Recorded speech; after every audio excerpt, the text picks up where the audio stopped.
আজকে এখানে আমরা যে ধরনের চিত্র এখানে দেখলাম, ত্রিপুরার বিধানসভার ইতিহাসে এইরকম ঘটনা আমার মনে হয় আমরা দেখিনি।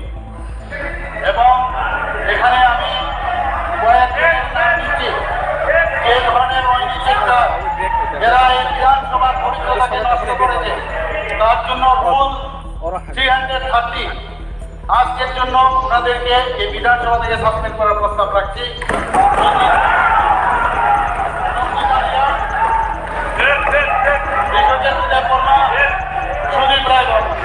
ধন্যবাদ। মাননীয় মুখ্যমন্ত্রী মহোদয়ের রুল 330 ঘোষণা অনুযায়ী আজকে সারাদিনের জন্য বিধায়ক মাননীয় শ্রী রঞ্জিত দেববর্মা ত্রিপুরা মথুরা, মাননীয় শ্রীমতী নন্দিতা রিয়া ত্রিপুরা মথুরা, মাননীয় বিধায়ক শ্রী বিশ্বগুরু দেববর্মা ত্রিপুরা মথুরা এবং মাননীয় বিধায়ক শ্রী সুদীপ রায় বর্মন কংগ্রেসের তাদেরকে আজকে সারাদিনের জন্য হাউস থেকে বহিষ্কারের নির্দেশ দেওয়া হলো।